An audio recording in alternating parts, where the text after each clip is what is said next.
স্বামী কোরবানি দিলে স্ত্রীকেও কোরবানি দিতে হবে কিনা, এটা নিয়ে অনেকে আমাদের কাছে প্রশ্ন করে থাকেন। কোরবানির সময় আসলে যদি কোনো স্বামী সচ্ছল হন, অর্থাৎ তার কাছে অ্যাবিলিটি আছে, সামর্থ্য আছে, তিনি নিসাব পরিমাণ মালের মালিক, এবং স্বামী যদি কোরবানি দেন তাহলে স্ত্রীর পক্ষ থেকে সেটা আদায় হয়ে যাবে কিনা। তবে আমাদেরকে সতর্ক থাকতে হবে, অনেক স্ত্রী এমন আছে যা সেও সচ্ছল, তার কাছেও টাকা পয়সা আছে, স্বামী কোরবানি দিচ্ছে, সে মনে করছে আমারটাও আদায় হয়ে যাচ্ছে। এটা কিন্তু হবে না।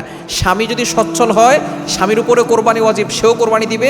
স্ত্রী যদি সচ্ছল হয় তাহলে স্ত্রীর উপরেও কোরবানি ওয়াজিব, তাকেও কোরবানি দিতে হবে। এ বিষয়ে অবশ্যই খেয়াল রাখতে হবে, কেননা স্বামী সচ্ছল সে যদি কোরবানি দিয়ে দেয় এবং স্ত্রী সচ্ছল সে যদি না দেয় তাহলে সে গুনাহগার হয়ে যাবে। কেননা কোরবানির দিনে কোরবানি করা হচ্ছে সর্বোত্তম ইবাদত, এবং কোরবানির পশুর যতগুলো পশম আছে, বিকুল্লি শারাতিন হাসানা, প্রতিটি পশমের বিনিময়ে আল্লাহ পাক রব্বুল আলামিন সওয়াব দান করেন। হ্যাঁ, যদি কোনো নারী অসচ্ছল হন, স্বামী সচ্ছল কিন্তু স্ত্রী অসচ্ছল, তার কাছে টাকা পয়সা নাই, তার কাছে অল্প কিছু টাকা আছে, সেটা নিসাবের মালিক না, তাহলে স্বামী যে কোরবানি দিচ্ছে এটাই তার পরিবারের পক্ষ থেকে আদায় হয়ে যাবে। এখন যদি দেখা যাচ্ছে স্বামীও সচ্ছল এবং স্ত্রীও সচ্ছল, সন্তানও সচ্ছল, তাহলে তিনজনের উপরেই কোরবানি ওয়াজিব, তিনজনকেই কোরবানি দিতে হবে। এই ক্ষেত্রে তারা একটা পশু কিনে ভাগে, তিনটা ভাগে কোরবানি দিতে পারে। একটা গরু, মহিষ, উট, এই তিনটা প্রাণীতে দেখা যাচ্ছে সর্বোচ্চ 7টা ভাগে কোরবানি দিতে পারবে।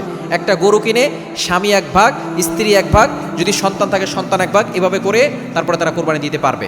তবে শুধু স্বামী কোরবানি দিচ্ছে আর স্ত্রী সচ্ছল, টাকা পয়সা আছে, সে যদি কোরবানি না দেয় তাহলে আল্লাহর কার করে তাকে জবাবদিহি করতে হবে। এই জন্য অবশ্যই আমরা সতর্ক থাকবো, যাদের কাছে অ্যাবিলিটি আছে আমরা কোরবানি করার চেষ্টা করব।